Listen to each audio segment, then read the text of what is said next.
L'ambassadeur du Maroc en Égypte et représentant permanent auprès de la Ligue des États arabes, Ahmed Azi, a souligné que la participation de la délégation marocaine aux travaux du sommet arabe accueilli par l'Algérie a été fructueuse, vitale et décisive malgré les circonstances difficiles qui l'ont accompagnée.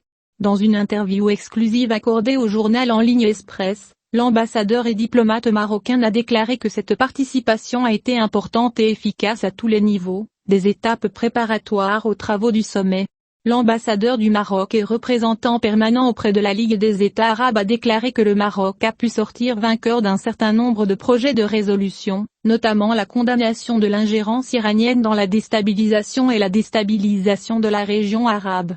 Voici le texte de la conversation. Premièrement, comment évaluez-vous la participation de la délégation marocaine au sommet arabe, que l'Algérie a accueilli pendant 2 jours ?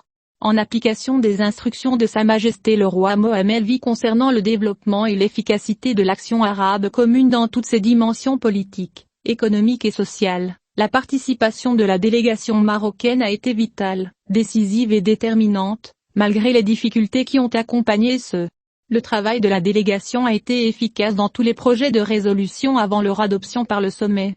Cette participation a été essentielle à tous les niveaux préparatoires, depuis le Conseil des délégués permanents, le Conseil économique et social et le Conseil des ministres des Affaires étrangères, jusqu'aux travaux du sommet.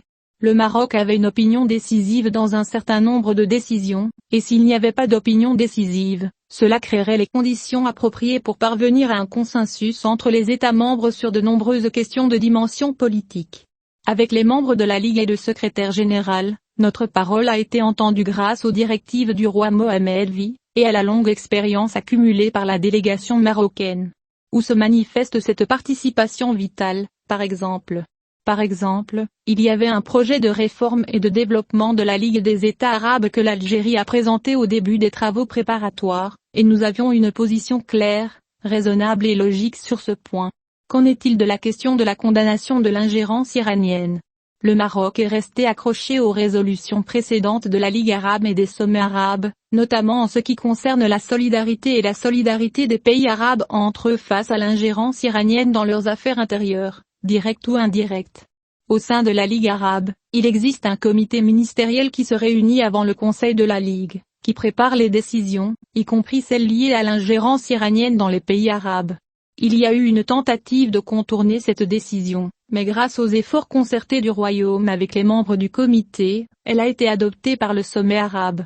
On a également tenté d'introduire des phrases qui n'avaient pas été utilisées lors des sommets précédents, comme selon des frontières internationalement reconnues, une phrase qui n'avait rien à voir avec l'ordre du jour du sommet. En ce sens qu'il y a eu des tentatives de toucher aux constantes des décisions de l'université. Oui, il y a eu des tentatives dans ce sens, qui sont incompatibles avec les idées, les contextes et les thèmes du sommet arabe. Nous avons souligné que pour défendre la Ligue des États arabes, ces décisions doivent être légales et conformes à la réglementation en vigueur, afin de ne pas altérer les acquis et les constantes de l'institution. Qu'en est-il du bilan final des travaux du sommet arabe ? Dans la déclaration publiée à l'issue des travaux du sommet, la délégation a pu souligner les efforts tangibles de Sa Majesté le roi Mohammed V en faveur de la cause palestinienne et de la défense de Jérusalem, et suivre le rythme international de parvenir à un consensus entre les parties libyennes en vue d'un règlement politique basé sur l'accord de Skira, ainsi que l'assistance marocaine à la reconstruction du Yémen, soutenir la voie du développement des Comores. Dernier mot ? Il n'est pas facile d'atteindre ces résultats compte tenu des conditions dans lesquelles nous avons travaillé, et la délégation marocaine a pu sortir victorieuse grâce aux hautes directives royales et à son expérience.